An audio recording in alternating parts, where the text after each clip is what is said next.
8월 21일 주일 예배를 경건하게 하나님 앞에 올려드리겠습니다. 여호와의 이름을 찬양할지어다. 그의 이름이 홀로 높이시며 그의 영광이 땅과 하늘 위에 뛰어나심이로다. 아멘.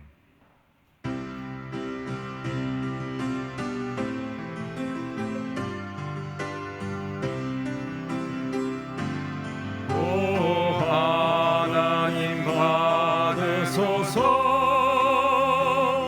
왕께 드리는 제사를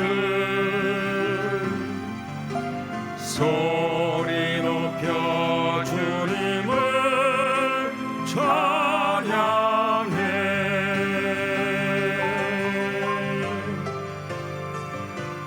홀로 하나이신 하나님 자녀된 우리 경배하고 나의 몸과 찬양을 드리래.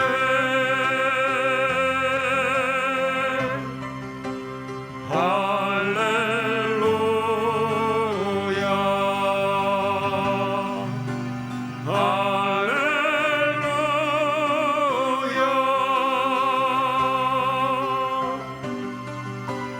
입술의 열매를 드리오리.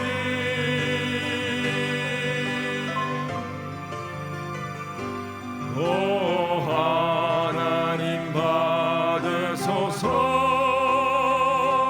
왕께 드리는 제사를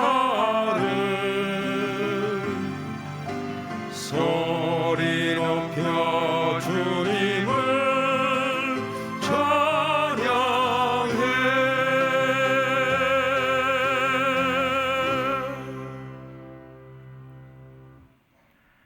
경배와 찬양을 받으시기에 합당하신 하나님 아버지, 오늘도 거룩한 주일을 맞이하여 하나님 존전에 나와 예배드리게 하여 주심에 감사를 드립니다.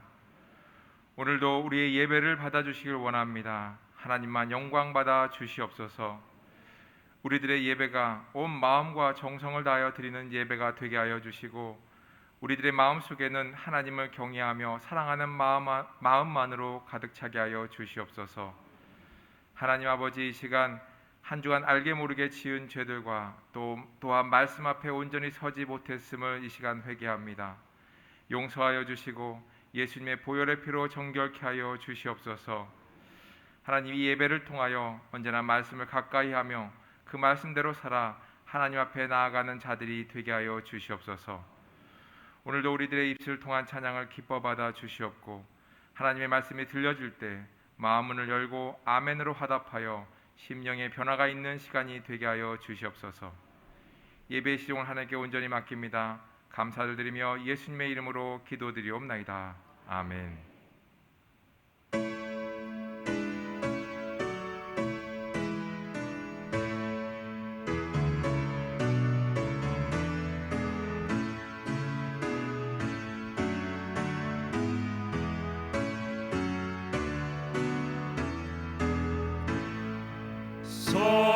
성도여 다 함께 할렐루야 아멘.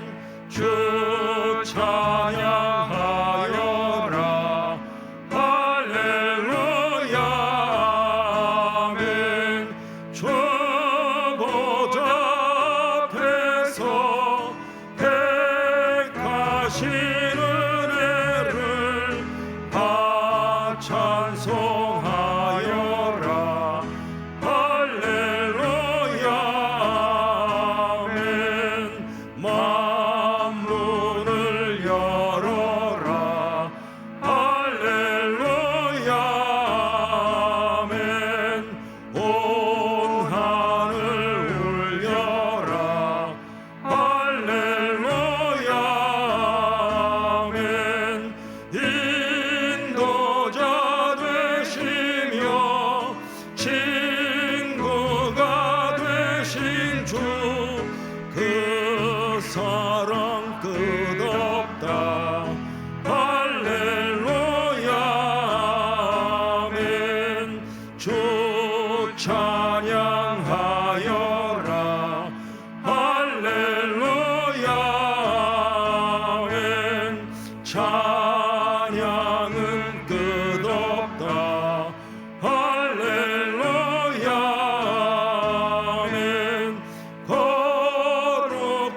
짐에서 춤총 기리며 늘 찬송 부르자. 할렐루야 아멘.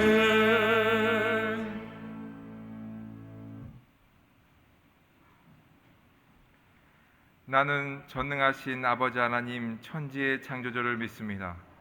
나는 그의 유일하신 아들 우리 주 예수 그리스도를 믿습니다.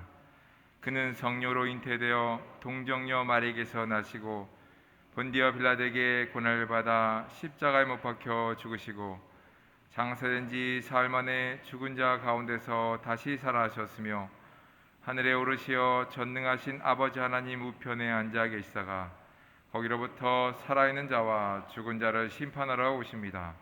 나는 성령을 믿으며 거룩한 공교회와 성도의 교제와 죄를 용서받는 것과 몸의 부활과 영생을 믿습니다.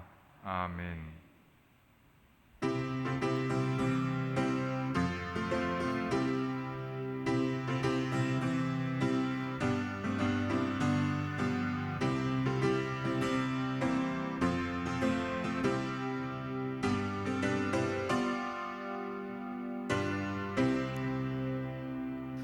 듣는 사람마다 복음 전하여 복스러운 소식 두루 펼치세.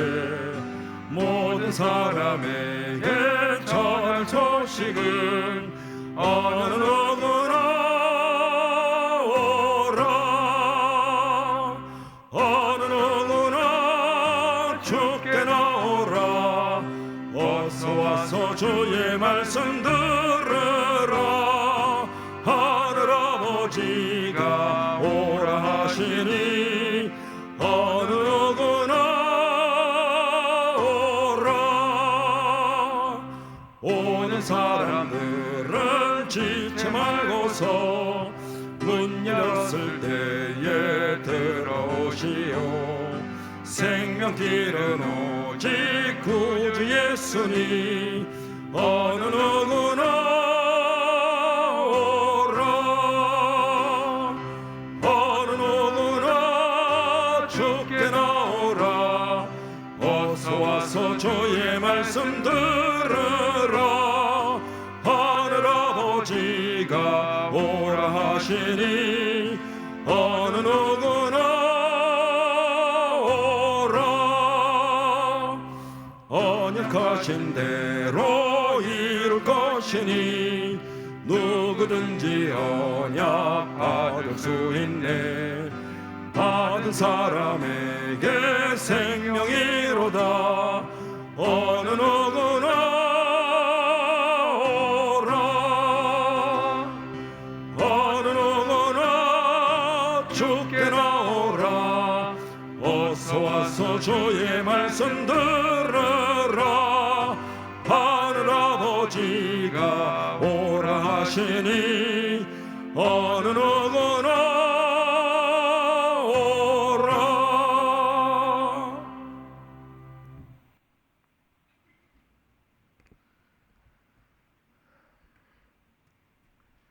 상한 갈대도 꺾지 않으시고 꺼져가는 등불도 끄지 아니하시며 모든 사람이 구원에 이르도록 노하기를 무한히 참으시는 우리들의 좋으신 아버지 하나님, 오늘도 거룩한 주일에 우리들을 구별하시어서 아버지 하나님만을 찬양토록 이렇게 예배의 자리로 인도하여 주심에 무한한 감사와 영광을 올려드립니다. 아멘.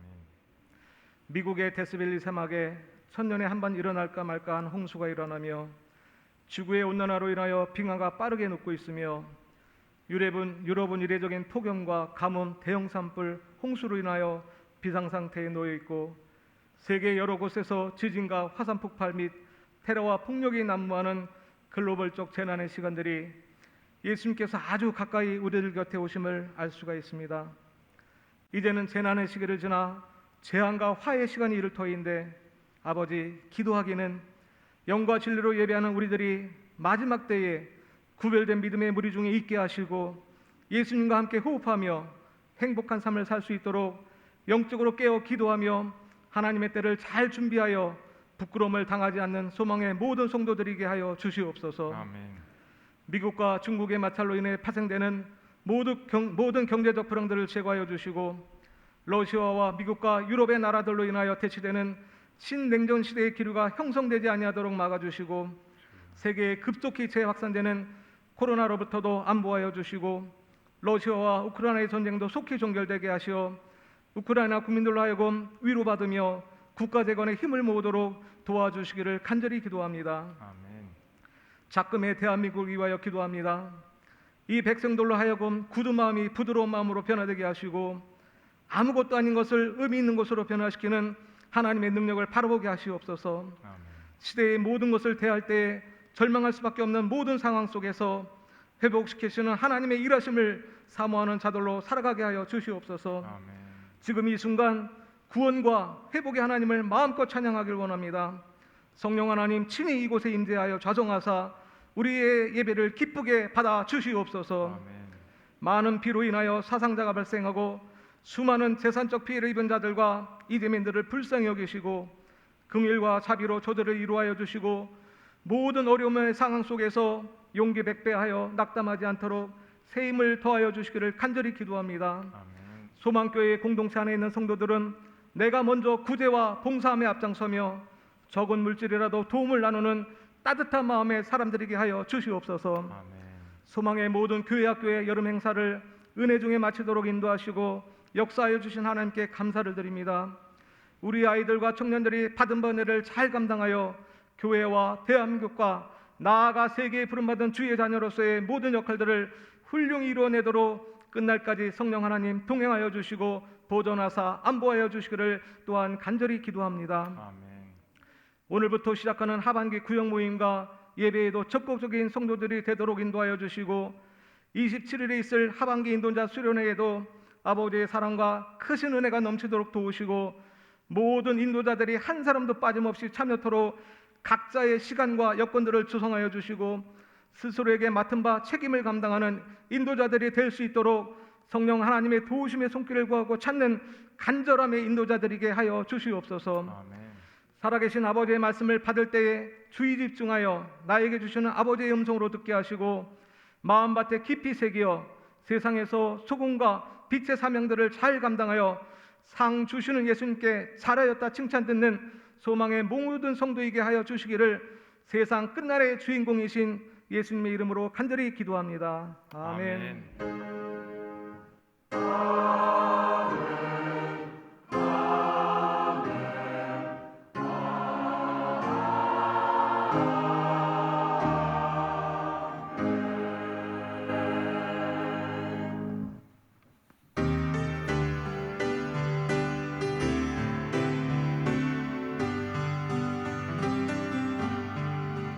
모든 영광을 하나님께,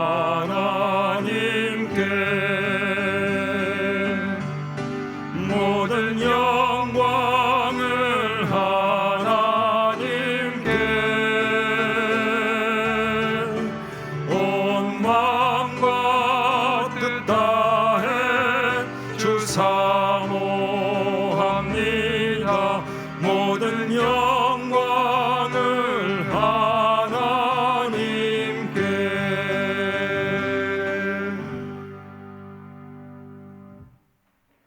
사랑과 은혜의 하나님 아버지, 언제나 우리들을 바른 길로 인도하여 주시고 하나님의 말씀대로 살게 하여 주심에 감사를 드립니다. 또한 하나님을 사랑하며 말씀 안에 있는 우리들에게 평안을 허락하시고 삶의 장애물들을 넘어가게 하시니 감사를 드립니다. 한 주간도 하나님께서 허락하신 은혜에 감사하여서 우리의 마음을 담아 정성껏 준비한 예물을 올려드립니다. 하나님께서 기뻐 받아주시고 친히 연락하여 주시옵소서. 하나님 아버지, 오늘도 귀한 예물을 드린 손길들을 기억하여 주시고 복 내려 주시기를 원합니다. 언제나 하나님과 동행하며 하나님께서 주시는 은혜 가운데 기쁨이 넘치는 삶을 살아가게 하여 주시옵소서. 남보다는 남을 먼저 생각하며 하나님의 몸된 교회를 위하여 헌신하는 마음을 가지고 살아가게 하여 주시옵소서. 그리고 직장과 사업장에서도 하나님의 이름을 나타내기를 즐거워하고 또한 그들이 예수 그리스도를 영접하는 놀라운 기적들이 일어나게 하여 주시옵소서. 가정도 하나님께서 지켜 보호하여 주시옵소서. 어떤 질병도 가족 안에 있지 않게 건강하게 하여 주시고 혹여나 병중에 있는 가족이 있다면 하나님의 손으로 친히 고쳐 주시옵소서. 가족뿐만 아니라 이웃을 위해서도 마음을 쓰며 기도하는 가정이 되게 도와주시고 자녀들에게도 예수님처럼 낮아진 삶이 무엇인지 깊이 깨달아 살며 복음 전파에 모든 삶을 내어드리는 삶을 살아가게 하여 주시옵소서. 하나님 아버지, 이 드려진 예물을 통하여 복음이 온 땅 가운데 전해지게 하여 주시고 또 이 예물이 쓰이는 곳곳마다 하나님의 영광이 나타나게 하여 주시옵소서. 감사를 드리며 예수님의 이름으로 기도드리옵나이다. 아멘.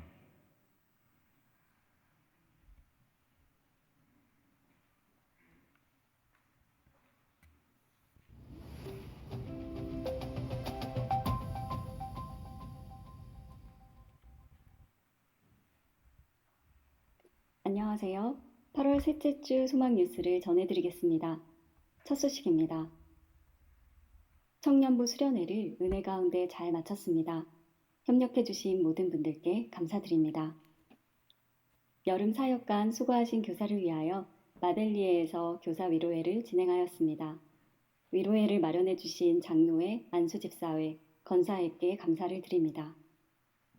이번 주 담임 목사님의 일정은 22일 목회대학원 개강 설교와 강의, 신문사 대담, 22일에서 23일 안양대학교 신학대학생 개강 수련회 인도, 23일 종합행정센터 건축위원회 모임, 24일 비즈니스 선교회 신방, 25일 고대앞 총회장 모임, 26일 장로교 창립 110주년 기념예배 및 학술 심포지움, 27일 인도자 수련회 강의가 있습니다. 은혜롭고 지혜롭게 잘 감당하도록 위하여 기도를 부탁드립니다. 이번 주 토요일에 구역 인도자 수련회가 교회에서 있습니다.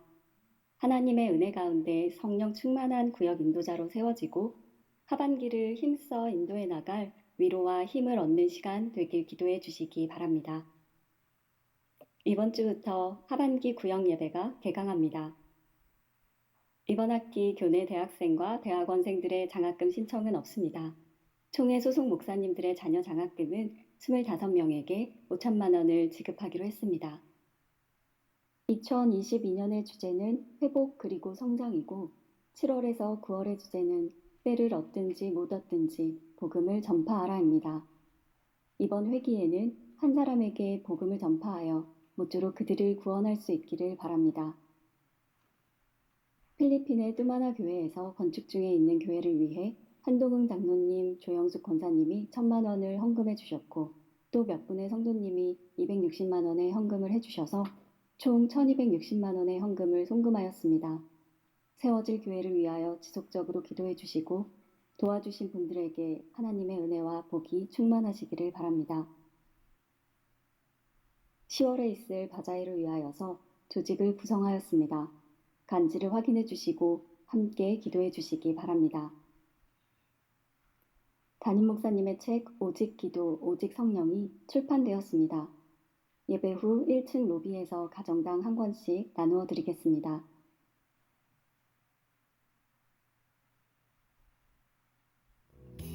하나님의 사랑이 당신의 삶 가운데 가득하기를 축복합니다.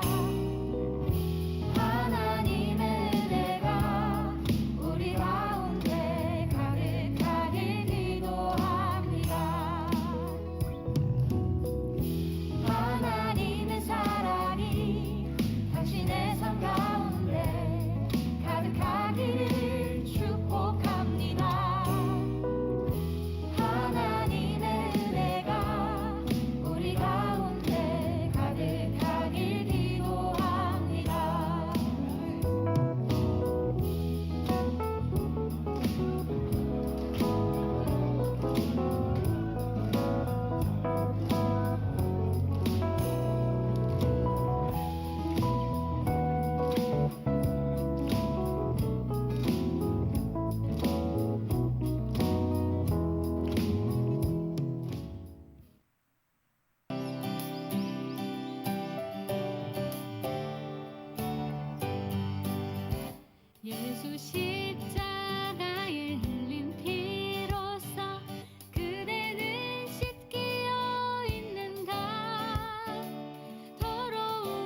오늘 하루도 예배 가운데 큰 은혜 받으시기 바라고 복음 전파의 귀한 사명을 감당하는 한 주간 되시기 바랍니다.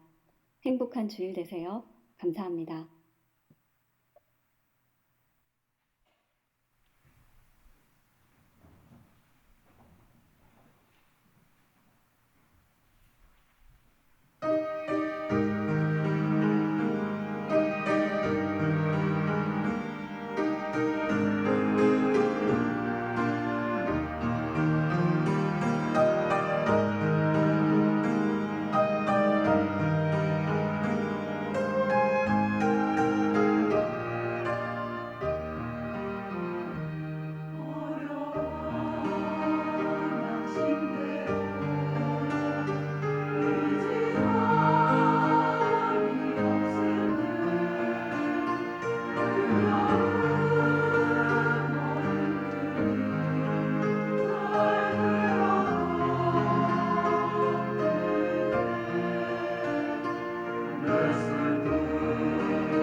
교사 위로회를 하나님의 은혜 가운데 잘 마쳤습니다.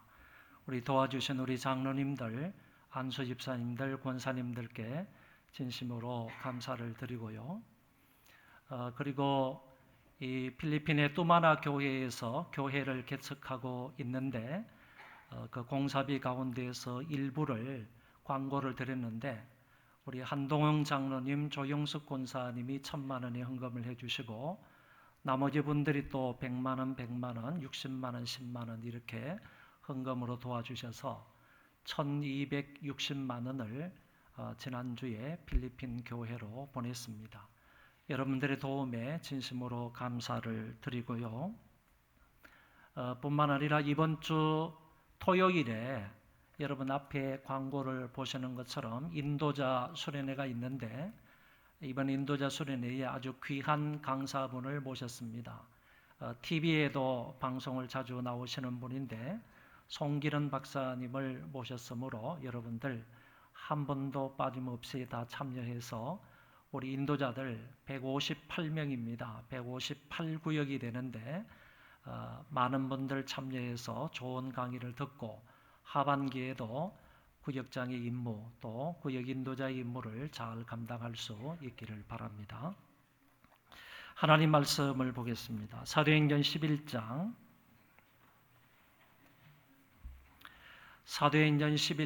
19절부터 마지막 30절까지입니다.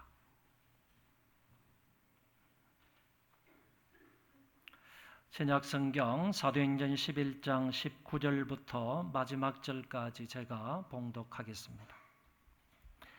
그때에 스데반의 일로 일어난 환난으로 말미암아 흩어진 자들이 베니게와 구보로와 안디옥까지 이르러 유대인에게만 말씀을 전하는데 그 중에 구보로와 구레네 몇 사람이 안디옥에 이르러 헬라인에게도 말하여 주 예수를 전파하니 주의 손이 그들과 함께 하심에 수많은 사람들이 믿고 주께 돌아오더라. 예루살렘 교회가 이 사람들의 소문을 듣고 바나바를 안디옥까지 보내니 그가 이르러 하나님의 은혜를 보고 기뻐하여 모든 사람에게 굳건한 마음으로 주와 함께 머물러 있으라 권하니 바나바는 착한 사람이요 성령과 믿음이 충만한 사람이라 이에 큰 무리가 주께 더하여지더라. 바나바가 사울을 찾으러 다소에 가서 만나매 안디옥에 데리고 와서 둘이 교회에 1년간 모여 있어 큰 무리를 가르쳤고 제자들이 안디옥에서 비로소 그리스도인이라 일컬음을 받게 되었더라. 그때에 선지자들이 예루살렘에서 안디옥에 이르니 그 중에 아가보라 하는 한 사람이 일어나 성령으로 말하되 천하에 큰 흉년이 들리라 하더니 글라우디오 때에 그렇게 되니라. 제자들이 각각 그 힘대로 유대에 사는 형제들에게 부조를 보내기로 작정하고 이를 실행하여 바나바와 사울의 손으로 장로들에게 보내니라. 아멘. 예수님께서 성천하시기 직전에 제자들에게 다음과 같은 말씀을 하셨습니다. 성령이 너희에게 임하시면 너희가 권능을 받고 예루살렘과 온 유대와 사마리아와 땅끝까지 이르러 내 증인이 되리라고 하셨습니다. 우리가 예수를 믿고 성령을 받게 되면 그 성령의 능력으로 나아가서 이런 단계로 복음이 전파가 된다고 주님이 말씀하신 것입니다. 어떤 단계입니까? 바로 예루살렘에 복음이 전파가 되어서 믿게 되는 사람이 많고 인근 지역인 온 유대 땅, 더 나아가서 사마리아와 땅끝까지 이르러 복음이 전파되므로 믿는 사람들이 많아지게 될 것이라고 하신 것입니다. 예수님의 이 말씀대로 예루살렘 일대에 복음이 편만하게 전파가 되어서 수많은 사람들이 예수님을 구주로 믿었습니다. 그래서 예루살렘 교회는 순식간에 수천 명, 수만 명에 이르기까지 예수 믿는 사람들이 많아지게 되었습니다. 그 이후에 유대와 사마리아 지역에 복음이 전파가 되었는데 특별히 사마리아 지역에는 빌립에 의해서 대부흥의 역사가 일어났고 많은 사람들이 성령의 충만함을 받게 되었습니다. 복음으로 유대와 사마리아 사이의 편견과 아울러 인종차별이 사라지게 된 것입니다. 이 복음의 확산은 사마리아를 넘어서 사도행전 10장에 와서 이방인이었던 고넬료 백부장에게 전달이 되었고 계속해서 북쪽으로 복음이 전파가 되어서 오늘 본문에 보면 안디옥에까지 복음 전파가 이루어지는 것을 볼 수가 있습니다. 그곳에 복음 전파로 인하여 아름다운 최초의 이방인 교회가 세워지게 되었는데 그 교회가 바로 안디옥 교회입니다. 오늘은 이 말씀을 근거로 해서 수리아 안디옥 교회에 그 교회를 누가 세우게 되는지 뿐만 아니라 누구에 의해서 그 교회가 부흥 발전되는지, 아울러서 그 교회가 세워지고 난 이후에 그 교회에 복음을 전파했던 예루살렘 교회하고는 어떤 관계를 가지게 되는지를 말씀을 통하여 살펴보도록 하겠습니다. 그러면 안디옥 교회는 누구에 의해서 세워지게 되는지 오늘 말씀을 살펴보면 분명하게 알 수가 있습니다. 그때에 스데반의 일로 일어난 환란으로 말미암아 흩어진 자들이 베네게와 구보로와 안디옥까지 이르러 유대인에게만 말씀을 전하는데 그 중에 구보로와 구레네 몇 사람이 안디옥에 이르러 헬라인에게도 말하여 주 예수를 전파하니 주의 손이 그들과 함께 하심에 수많은 사람들이 믿고 주께 돌아오더라. 사도행전 7장에 스데반의 순교로 인하여서 유대인들로부터 교회가 핍박을 받게 되었습니다. 이 핍박을 피해서 성도들이 사방팔방으로 흩어지게 되는데 그 흩어진 사람들이 오늘 성경을 보면 베니게에 가서 복음을 전하였고 아울러 구보로와 안디옥까지 가서 복음을 전하였다라고 말씀해 주고 있습니다. 우리가 이 베니게라는 지역을 성경 지도를 통해서 살펴보게 되면 갈멜산에서 북쪽으로 올라가면 레바논이라는 지역이 있는데 이 갈멜산에서 레바논 지역 사이를 일컬어서 베니게 지역이다 이렇게 말합니다. 그러니까 예루살렘에서 복음 전파가 시작된 이 전도가 북쪽으로 사마리아 성을 넘어서 그 위쪽인 베니게 지역까지 복음이 전파되었다 하는 사실을 알 수가 있고 더 나아가서 베니게에서 북쪽으로 쭉 올라가게 되면 큰 섬이 하나 나오는데 그 섬을 일컬어서 구보로 섬이다 이렇게 부릅니다. 구약 성경에서는 구보로 섬을 기띔성이라 이렇게 불렀고 지금은 이 구보로 섬을 키프로스다 이렇게 부르고 있습니다. 이 섬까지 올라가서 예루살렘 성도들이 핍박을 피해서 흩어진 그 성도들이 복음을 전하게 된 것입니다. 아울러서 구보로 섬에서 오른쪽 편으로 한 24km 정도 올라가게 되면 그곳이 바로 수리아 지역의 수도인 안디옥이 나옵니다. 그 안디옥까지 올라가서 복음을 전하였다 하는 사실을 말해주고 있습니다. 이 사람들은 신앙의 자유를 위해서 그 핍박을 피하여서 정들었던 고향을 떠나서 타향까지 가게 되었지만 그곳에서도 그들의 신앙은 잃지 아니하고 오히려 복음을 전하는 사람으로 살아가게 됩니다. 당시 흩어져 있던 그 디아스포라들, 많은 사람들, 그 유대인들을 향해서 이 사람들은 복음을 전하게 되었습니다. 그 중에 구보로와 구레네 몇 사람이 안디옥에 이르러서 헬라인들에게도 복음을 전했다 이렇게 말씀하고 있습니다. 앞에서는 이때에 흩어진 사람들이 그 헬라 지역에 다시 말해서 안디옥 지역에 이르러서 유대인들에게만 복음을 전하였다고 말씀을 하시다가 이제 후반부에 와서는 이 구브로와 구레네 몇 사람들은 헬라 지역인 안디옥 지역에 들어가서 헬라인들에게도 복음을 전하였다라고 말씀하고 있습니다. 이 사람들은 분명하게 예수 그리스도를 전파했습니다. 예수 그리스도가 전도의 내용이라는 것을 명확하게 안 이 사람들은 그 헬라 지역에 들어가서 믿지 않는 이방인들에게 예수 그리스도가 구세주이다라는 사실을 전파했던 것입니다. 예수님이 구세주이십니다. 또는 예수 그리스도의 십자가와 부활을 담대하게 헬라인들에게 복음을 전한 것입니다. 그랬더니 다음과 같은 결과가 일어났습니다. 주의 손이 그들과 함께 하셔서 수많은 사람들이 믿고 주께 돌아오더라. 하나님의 능력이 전도자들과 함께 하심으로 믿는 사람들이 수없이 많은 사람들이 하나님께로 돌아왔다 하는 사실을 말하고 있습니다. 성도들은 주 예수 그리스도를 헬라인들에게 유대인들에게 전하였을 때 주님은 그 전도자들을 도와주셔서 믿는 자가 더 많아지게 하셨던 것입니다.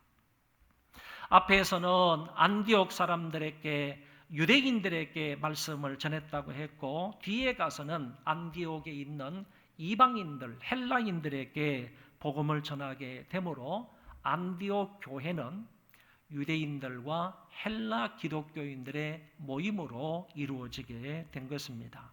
다시 말하면 유대인들도 예수를 믿었고 헬라인들도 예수를 믿어서 결국에 안디옥 교회를 형성하게 되었는데 그 안디옥 교회의 구성 인원들은 바로 이방인들과 유대인들이 모여서 예배를 드리게 되었다 이렇게 말할 수 있는 것입니다. 결국에 안디옥 교회는 무명의 몇몇 그리스도인들에 의해서 세워지게 된 것입니다.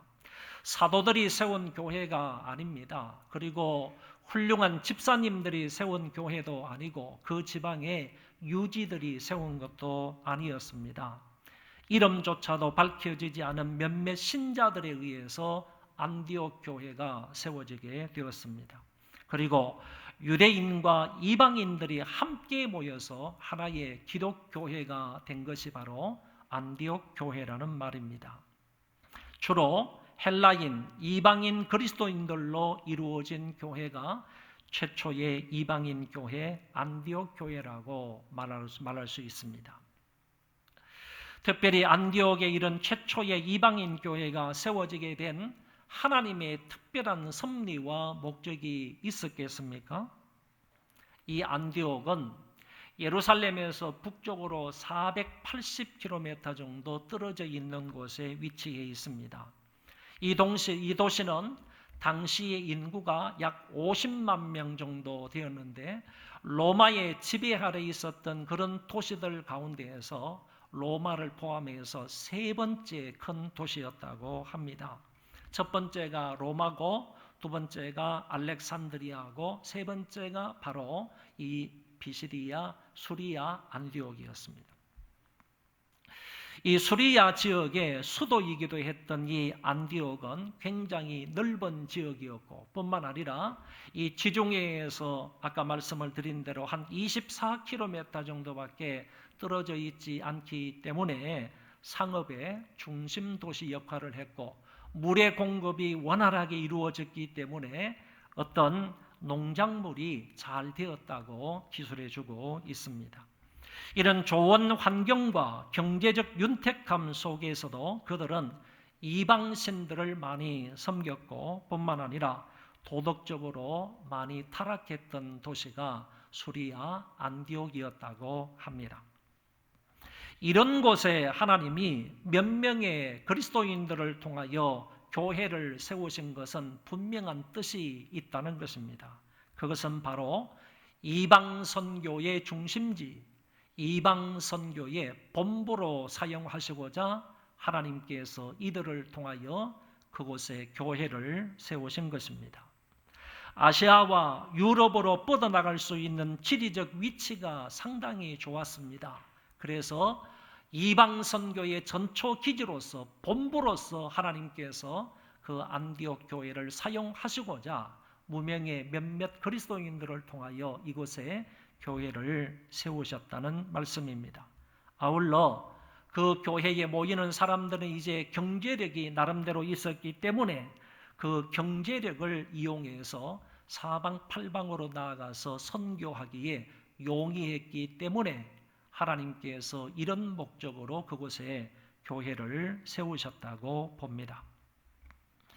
아무튼 오늘날의 선교나 교회 개척도 이렇게 이루어져야 한다고 봅니다.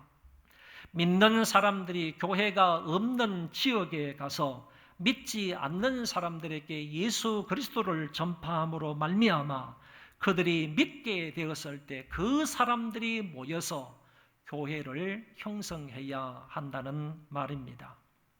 전도 대상자들을 유대인이든 헬라인이든 가리지 않은 것처럼 오늘 우리도 빈부 귀천이나 남녀노소를 가리지 말고 학식 유무를 가리지 말고 피부색이나 지방색도 가리지 말고 오로지 예수 그리스도의 십자가와 부활을 전파해서 한 교회 속에 들어오게 만들어서 교회를 형성해서 하나님 앞에 예배드리는 교회 공동체로 만들어야 한다는 것입니다. 이렇게 세워지는 교회를 개척교회라고 말하는데 이런 교회를 하나님께서 기뻐하시는 것입니다. 이처럼 안디옥에 복음이 전파되어 교회가 세워졌다는 이야기를 예루살렘 교회가 이제 듣게 되었습니다. 그래서 예루살렘 교회가 헬라의 그 부흥을 조사하기 위해서 사람을 선택하여 그곳으로 보내게 됩니다. 과거 유대 지역의 교회나 아니면 사마리아 지역의 교회의 부흥이 일어났을 때 사도들이 직접 가서 그곳을 시찰하고 건장하게 성장 부흥하도록 그들의 신앙을 점검을 했고 뿐만 아니라 잘못된 것이 드러났을 때 그것을 바로잡아 주었던 그런 것들이 있었기 때문에 이번에도 예루살렘 교회는 안디옥 교회에 사람을 파송해서 이와 같은 것을 시찰하고자 보냈다는 것입니다. 이 일에 보냄을 받은 사람이 바로 그 유명한 바나바라는 사람입니다. 바나바는 우리가 잘 알듯이 구보로 출신이고 레위지파 출신입니다. 자기의 밭을 팔아서 구제헌금을 드렸던 사람이고 사울이 회심하고 예루살렘 교회의 사도들을 만나자고 했을 때 중재 역할을 했던 사람이기도 합니다. 그는 착한 사람이고 성령과 은혜와 믿음이 충만했던 사람입니다. 단적으로 바나바에 대해서 말한다면 수직적인 관계나 수평적인 관계에 있어서도 원만했던 사람이다, 이렇게 평가할 수가 있습니다. 바나바는 하나님과의 관계에도 정말 돈독한 그런 관계를 유지하고 있었고 뿐만 아니라 사람 사이의 수평적인 관계도 정말 아름다운 관계를 유지하고 있었던 사람이다, 그런 얘기입니다.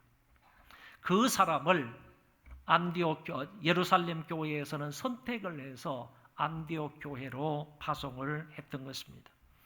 바나바는 다방면에서 훌륭하게 쓰임받는 인물임에 틀림이 없습니다. 이 바나바가 예루살렘 교회에 파송을 받아서 안디옥에 이르게 되었습니다. 그런데 재미있는 표현이 23절에 나타납니다. 그가 이르러 하나님의 은혜를 보고 기뻐하여 모든 사람에게 굳건한 믿음으로 주와 함께 머물러 있어라 권했다. 여러분, 우리가 아는 것처럼 하나님의 은혜는 추상명사입니다. 은혜라는 것은 눈으로 볼 수 있는 것이 아니라는 말입니다. 추상명사임에도 불구하고 예루살렘 교회에 파송을 받았던 이 바나바가 안디옥 교회에 가서 보니까 하나님의 은혜가 자기 눈에 보이더라는 겁니다. 하나님의 그 은혜를 보고 나서 이 바나바는 크게 기뻐했다고 본문에서 말씀하고 있는 것입니다. 결코 인간의 육안으로는 은혜를 볼 수가 없지만은 추상명사이기 때문에 그럼에도 불구하고 이 바나바는 그 교인들이 살아가는 모습을 보니까, 믿는 사람들이 삶을 살아가는 그 정황들을 보니까, 삶으로 나타나는 모습을 보니까 저 사람들은 분명 하나님의 큰 은혜를 받은 사람이라는 것입니다. 하나님의 큰 은혜를 받은 사람들이 이웃을 사랑하는 모습을 보고, 하나님 앞에 예배드리는 모습을 보고, 하나님 앞에 찬송하고 기도하는 모습을 보니까 바나바의 눈에는 하나님의 은혜가 그들의 삶의 모습을 통해서 보여지더라는 것입니다. 그래서 바나바는 안디옥 교회의 하나님의 은혜를 보고 기뻐했다, 이렇게 말씀하고 있는 것입니다. 은혜는 사람 눈에 보이지 않지만은 은혜 받은 사람의 모습 속에서 확인할 수 있는 것이 하나님의 은혜였습니다. 그 은혜를 보고 이 바나바는 기뻐하면서 다음과 같은 한마디 말씀으로 권면을 합니다. 굳은 마음으로 주께 붙어 있으라. 한번 따라하겠습니다. 굳은 마음으로 주께 붙어 있으라. 이 말씀은 그리스도에 대한 신앙을 계속하여 유지하라, 그런 뜻을 가지고 있습니다. 또 다른 말로 하면 그리스도 중심의 삶을 살아라, 이런 의미를 가지고 있는 것입니다. 그리스도께서 우리 삶의 중심이 되어야 된다. 그리스도께서 우리 삶의 기준이 되어야 된다. 그리스도께서 우리의 삶의 모범이 되어야 된다. 그런 모범을 삼는 그런 삶을 살아라. 그리스도를 기준으로 하는 삶을 살아라 하는 점을 바나바가 교우들에게 권면을 했던 것입니다. 사실 안디옥 교회가 삶을 살아가는 정황이라는 것은, 그 배경이라는 것은, 삶의 환경이라는 것은 그렇게 녹록하지 않은 것입니다. 이방인 세계 속에서 교회가 세워졌습니다. 그리고 안 믿는 사람들이 훨씬 더 여기에는 많습니다. 그런 상황 속에서 자칫 잘못하면 환난과 핍박을 받을 수 있는 그런 교회적인 상황 속에 있었었는데, 그런 상황 속에 있었던 그 안디옥 교인들에게 바나바는 권면하기를, 이런 상황 속에서도 예수 그리스도에 대한 믿음을 끝까지 유지해라, 이 말이죠. 그 신앙을 포기하거나 타락하지 말고, 그것을 벗어나지 말고, 그것을 포기하지 말고 예수 그리스도에 대한 그 신앙을, 삶의 환경이 어떠하든지 간에 그 신앙을 계속해서 유지해 갈 것을 바나바는 권면을 했습니다. 이런 권면이 있자 하나님께서 그 교회 안에 대단한 결과를 허락해 주셨습니다. 말씀을 보시기 바랍니다. 24절 하반절에 이에 큰 무리가 주께 더하여 지더라. 할렐루야. 여러분, 더하여 주는 역사가 있었습니다. 지금까지도 하나님의 은혜 가운데서 안디옥 교회는 비록 이방인 교회였지만은, 헬라인들이 주로 모여서 예배를 드리는 그런 교회였지만은, 그럼에도 불구하고 그 교회는 성장에 갓들했습니다. 그런데 바나바의 권면이 있고 난 이후에 하나님께서 도우심으로, 하나님께서 함께 하심으로 믿는 자의 수가 더 많아지게 된 것입니다. 믿는 자가, 큰 무리가 주께 더하여졌다고 분명히 말씀하고 있습니다. 평신도에 의해서 안디옥 교회가 설립이 되고, 평신도에 의해서 교회가 성장해 가다가 예루살렘에서 파송된 성령과 믿음이 충만했던 이 바나바의 권면이 있자 더욱더 그 교회는 믿는 자의 수가 많아지게 되었습니다. 베드로를 비롯한 사도들에 의해서 예루살렘 교회가 대부흥이 일어났다고 한다면, 이 평신도들에 의해서 안디옥 교회가 이와 같은 큰 부흥의 역사가 일어난 것입니다. 이렇게 교회가 숫자가 많아지게 되고, 그리고 성장하게 되니까 할 일도 많아졌습니다. 이 교회에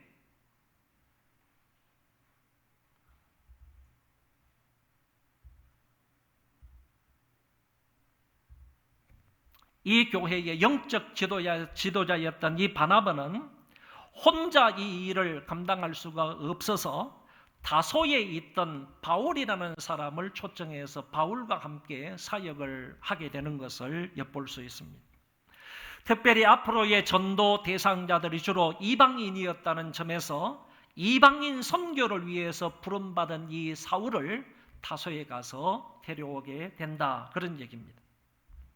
이 같은 바나바의 모습은 사도행전 9장 27절의 내용과 함께 사울을 초대교회의 중요한 사역자로 등장시키는데 크게 공헌한 인물임을 부인할 수가 없습니다. 여기에 언급되어 있는 이 다소라는 지역은 어떤 곳인가 하면은 안디옥에서 북서쪽으로요. 안디옥에서 북서쪽으로 올라가면 한 13km 지점에 위치해 있습니다. 사울의 고향이기도 합니다. 우리가 알고 있는 것처럼 이 사울이라는 사람이 다메섹 도상에서 변화가 되어서 예루살렘에 들렸다가 예루살렘에서 환난을 당하자 이 사람이 다소 지방으로 간 겁니다. 자기의 고향으로 간 겁니다. 이때부터 무려 다소에 자기 고향의 사울이라는 사람은 장장 11년 동안 머물게 되는 겁니다. 11년 동안이나 다소 지역에 머물러 있으면서 하나님과 깊이 있게 영적으로 교제를 합니다. 성령 충만함을 받았고 성령 충만한 가운데에서 하나님의 말씀을 더 깊이 연구하고 묵상하는 그런 시간을 장장 11년 동안이나 갖게 되었다는 것입니다. 11년이 지났을 때 바로 이 바나바가 다소에 있는 사울을 모셔와서 함께 안디옥 교회를 섬기게 된다는 말씀입니다. 바울과 사울은 안디옥 교회의 초신자들을 가르치기 시작을 합니다. 1년 동안이나 큰 무리에게 하나님의 말씀을 가르쳤다고 했습니다. 아마도 그에는 사울이 예루살렘을 방문하기 전이기 때문에 기근이 들었던 그런 해이라고 생각을 합니다. AD 한 44년 정도가 아닐까 이렇게 생각합니다. 이 기간에 그들은 하나님의 말씀을 성도들에게 잘 가르쳤던 것입니다.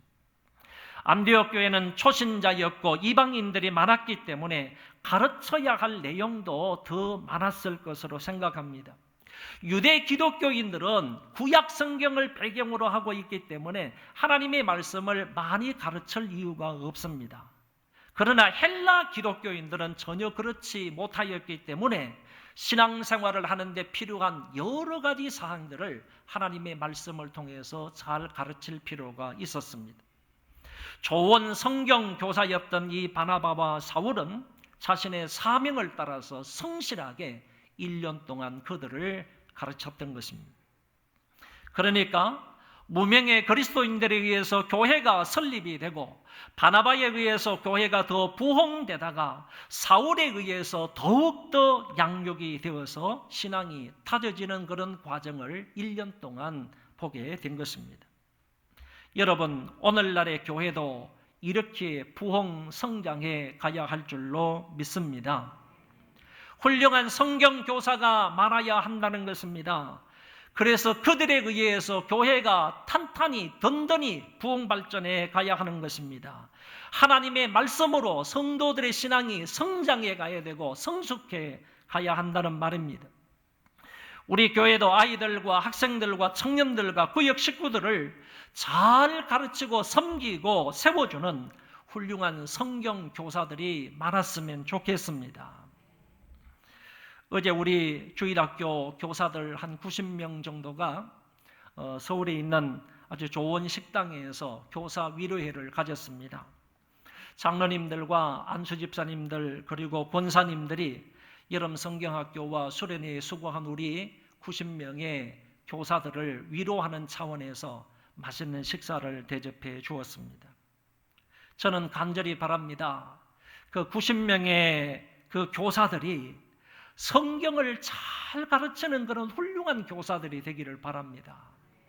만약에 그 90명의 그 교사들이 우리 아이들이 출석하는 아이들이 한 600명 정도 되는데 600명의 그 아이들에게 하나님의 말씀을 정말 잘 가르치게 된다면 하나님의 말씀으로 아이들의 신앙을 성숙하게 만들어준다면 우리나라뿐만 아니라 전 세계적으로요 우리 교회를 통해서 대변화의 역사가 일어날 것입니다. 안디옥 교회는 두 사람의 훌륭한 성경 교사에 의해서 이런 대단한 부흥의 역사가 일어났다고 한다면, 우리 90여 명의 우리 교사들에 의해서 그렇게 된다고 하면 우리 교회를 통해서 대부흥의 역사가 일어나지 않겠습니까? 그런 은혜가 우리 교회, 특별한 우리 교사들에게 있기를 축원합니다. 이제 26절로 넘어가면 제자들을 부르는 새로운 명칭이 하나 나오게 됩니다. 우리에게 익숙한 그 명칭은 바로 그리스도인이라는 말입니다. 앞을 주목해 주시기 바랍니다. 이 그리스도인이라는 말이 어떻게 나오게 되었는지 오늘 성경은 가르쳐주고 있기 때문에 이 말씀을 통하여서 우리가 그리스도인인데, 나를 부르는 이 명칭이 언제부터 어떻게 생겨나게 되었는지를 우리는 확인해 볼 필요가 있다는 것입니다.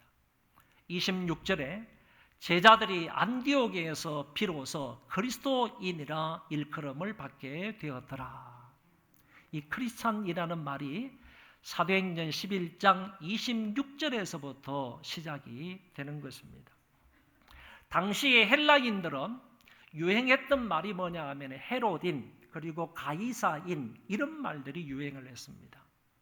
그러니까 헤롯이라는 말 다음에 인자를 붙이는 거고, 가이사라는 말 다음에 인자를 붙여서 헤롯인, 가이사인이라고 했던 것입니다. 이 말에는 어떤 의미가 있는가 하면은 가이사에게 속한 사람이라는 뜻이고, 가이사로 말미암아 녹을 먹고 사는 사람뿐만 아니라 가이사를 위하여 사는 사람, 이런 세 가지 의미를 담고 있는 말이 가이사인이라는 말입니다. 그러니까 사람들이 지나다니는 사람 보고 저 사람 가이사인이야 라고 하면, 저 사람은 가이사에게 속한 사람이에요. 군인이든 공무원이든 가이사에게 속한 사람이고, 가이사로 말미암아 달달이 녹을 받아서 먹고 사는 사람을 말하고, 가이사를 위해서 헌신하고 충성을 하는 사람이야, 이런 의미를 담아서 사람들이 가이사인, 헤롯인 이런 말을 붙이게 되었다는 것입니다. 그런데 이 이방인들이 안디옥에 교회가 하나 생겼는데, 그 교회를 다니는 사람들을 눈여겨 가만히 보니까 이 사람들도 역시 그리스도에게 속한 사람처럼 보이고, 그리스도로 말미암아 사는 사람처럼 보이고, 그리스도를 위하여서 목숨까지 내놓으면서 헌신하고 충성하는 사람처럼 보인 거예요. 그래서 자기들의 주인인 가이사라 헤롯 다음에 영어로 말하면 IAN을 붙여서, 인을 붙여서 가이사인이라고 말하는 것처럼 안 믿는 사람들이 안디옥 교회 성도들 보고 그리스도 다음에 인자를 붙여서 IAN을 붙여서 그리스도인 이렇게 부르게 된 것입니다. 안 믿는 사람들에 의해서 안디옥 교회 성도들을 별칭으로 부른 이름이 바로 그리스도인이었다, 그런 얘기입니다.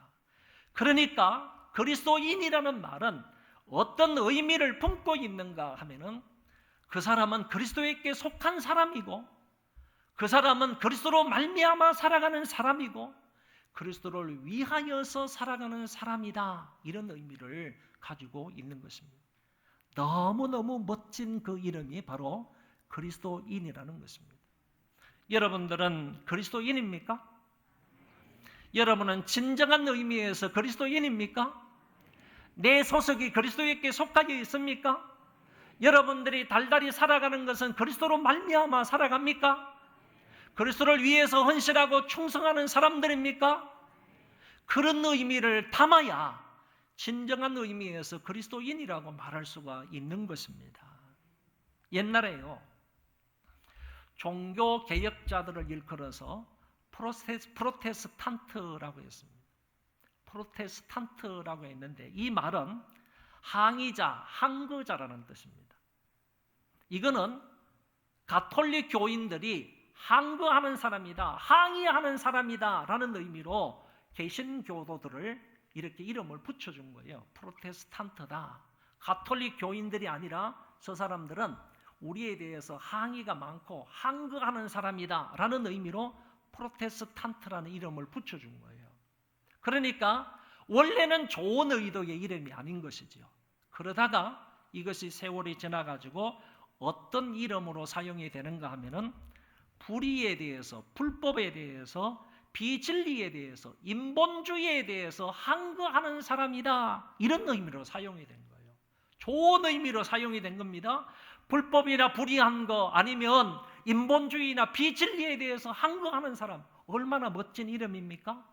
이렇게 처음에는 좋지 않은 의도로 사용되었던 그 프로테스탄트라는 이름이 점점 좋은 이름의 의도로 사용이 되었다, 그런 얘기입니다. 오늘 저와 여러분들은 프로테스탄트라 그러지 않습니까? 구교하고 반대된다 그래서 프로테스탄트라고 하는데 그 이름이 바로 이런 의미를 가지고 있다, 그런 얘기입니다. 마찬가지로 성경시대 때의 그리스도인도 이런 것들과 비슷한 경우로 생겨난 이름이다라고 생각할 수가 있습니다. 간절히 바라기는 우리 소망교회의 모든 그리스도인들은 그 이름답게 살아갈 수 있기를 축원합니다. 축원합니다. 내 소속은 어디라고요? 그리스도입니다. 누구로 말미암아 살아간다고요? 누구를 위해서 살아야 할 존재라고요? 예, 이 사실을 분명하게 명심하고 이름에 걸맞게 살아가는 주의 백성들 되시기를 바랍니다.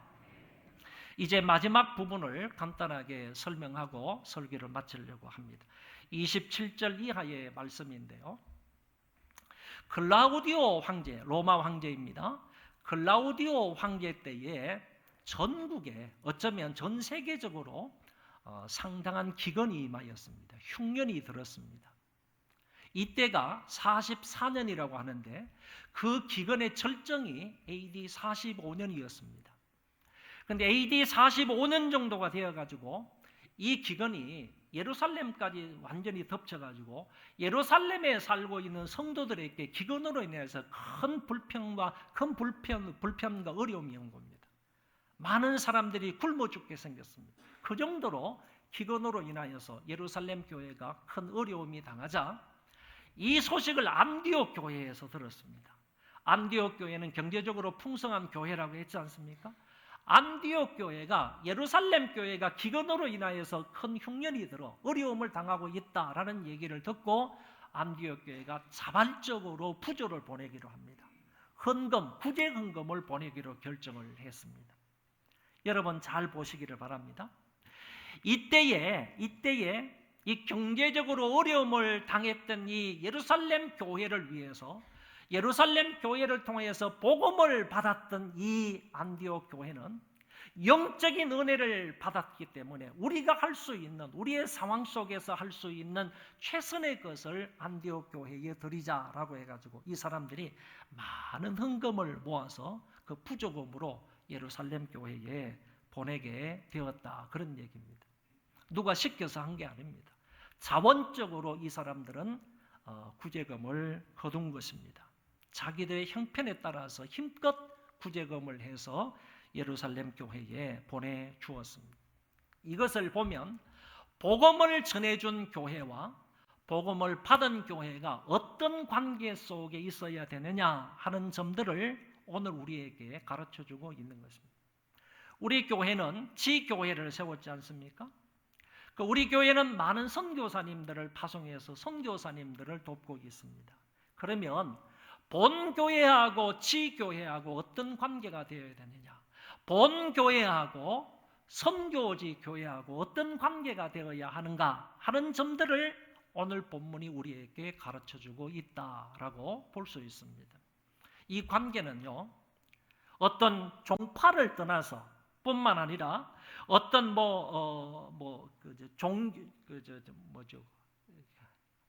인종을 떠나서, 남녀를 떠나서, 성차별을 떠나서요, 인종차별을 떠나서 그 사람들이 흑인이든 백인이든 할 것 없이 이런 것들을 떠나서 모 교회하고 지교회나 모 교회하고 선교지 교회는 이와 같은 우호적인 서로 돕는 관계가 되어야 한다 하는 점을 말씀을 통하여서 배울 수가 있습니다.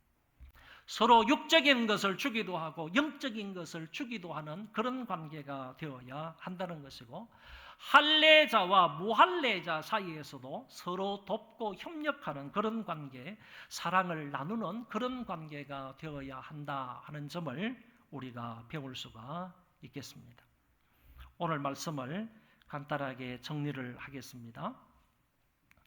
여러분, 전도와 교회 개척이 본문의 성경대로 이루어져야 한다 하는 사실을 배울 수 있습니다.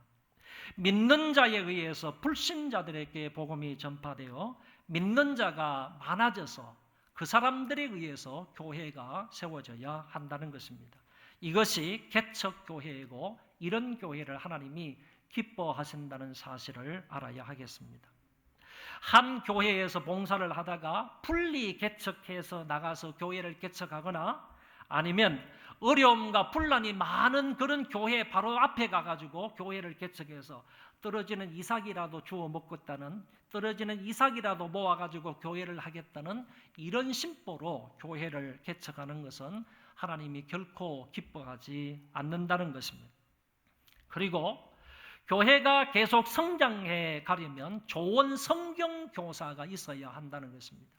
하나님의 말씀을 지혜롭게 그리고 효과적으로 능력 있게 잘 가르치는 성경 교사가 있어야 그 사람에 의해서 전파되는 하나님의 말씀으로 성도들이 하나님의 말씀 위에 든든히 세워질 수가 있다, 그런 얘기입니다.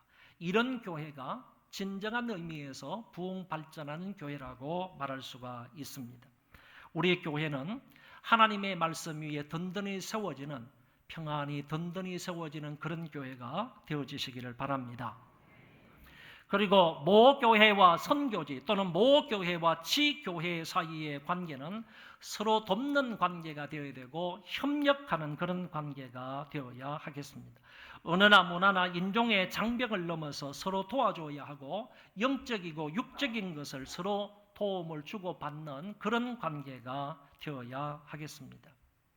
필리핀의 뚜마나 교회에 제가 여러분들이 헌금해 주신 1260만 원을 보내주고 나서 제가 문자를 보냈습니다. 이 성도들이 헌금을 해서 원래는 800만 원 내지 1000만 원만 있으면 된다고 해서 여러분들에게 광고를 드렸는데 여러분들이 더 이상으로 많은 헌금을 해 주셔서 1260만 원을 보내드렸는데 문자를 보내기를 이렇게 성도들이 헌금한 것을 보냅니다. 아껴서 잘 사용하시기 바랍니다 라고 문자를 보냈는데 답이 오기를 문자로 목사님 너무너무 감사합니다. 소망교회 감사합니다. 저희들이 저를 비롯해서 우리 뚜마나 교회의 모든 성도들이 정말 열심으로 더 열심으로 우리 소망교회를 위해서 기도하겠습니다. 이렇게 답을 주신 것을 들었습니다. 지금 상황으로서는 우리 교회가 물질을 돕고 또 선교사를 파송해서 그곳에 복음을 전하지만은 그 교회에서는 분명히 저와 여러분들의 교회를 위해서 우리 교회를 위해서 영적으로 더 많이 기도하실 줄 믿습니다. 이처럼 영적이든 육적이든 서로 이렇게 교제할 수 있는, 협력할 수 있는, 도와줄 수 있는 이런 관계가 되어야 하겠다. 이런 것을 통하여서 하나님의 나라가 더욱더 전파되는 이런 놀라운 역사가 있게 되기를 주의 이름으로 축원합니다. 축원합니다. 다 일어나셔서 찬송 1절, 2절 부르겠습니다.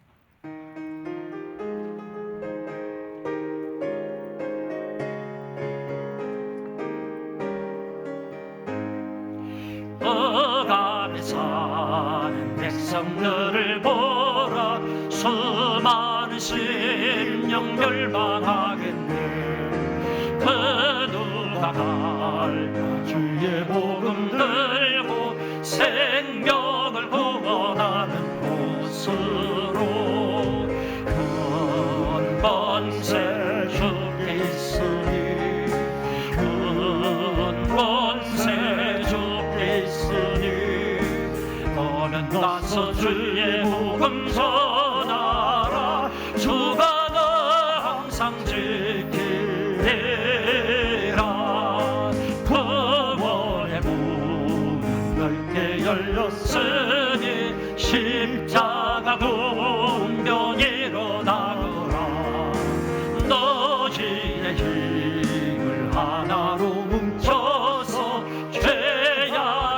사슬을 끊어라. 큰 권세 주께 있으니 큰 권세 주께 있으니 너는 가서 주의 복음 전하라. 주가 너 항상 지키리라.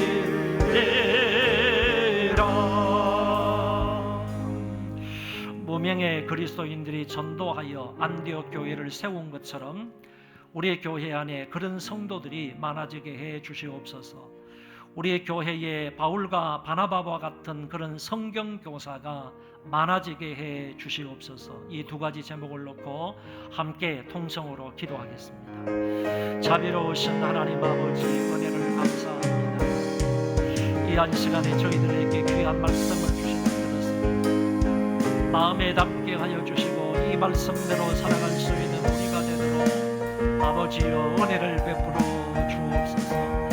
하나님 아버지여, 무명의 그리스도인들이 복음을 전함으로 안디옥 교회가 세워진 것처럼 오늘 우리도 복음을 전하여서 안 믿는 곳에 죄 몸된 교회를 세우기를 원합니다. 한 사람이라도 전도해서 그 사람들이 모여서 교회가 세워지는 역사가 일어나게 하여 주옵소서. 안 믿는 사람들에게 복음을 전함으로 이 땅에 교회를 세워서 하나님 앞에 영광을 돌릴 수 있는 귀한 은혜가 있도록 도와주시기를 간절히 바라고 원합니다. 존귀하신 하나님 아버지여, 또 간절히 기도합니다. 우리 교회 안에 정말 바나바와 사울과 같은 훌륭한 성경교사가 많게 하여 주옵소서. 하나님의 말씀으로 사람을 세워주는 자가 많게 하여 주시고 하나님의 말씀을 잘 풀어 가르칠 수 있는 은혜로운 성경교사가 있게 하여 주시옵소서. 사람들을 하나님의 말씀 위에 세울 수 있도록 도와주시기를 간절히 바라고 소원합니다. 하나님 아버지께서 우리 각자에게 심령들을 위해 놀라운 은혜로 함께하여 주시옵소서. 교회의 머리가 되시는 우리 주 예수 그리스도의 은혜와 만극하신 하나님 아버지의 그 사랑하심과 성령님의 위로교통 역사 충만하심이 오늘도 함께 예배를 드리고 돌아가는 하나님의 귀한 권속들 머리 위에와 저희들 자손만대 위에와 하나님이 사랑하시는 이민족과 조국 교회 위에 이제로부터 영원토록 함께 있을지어다. 아멘.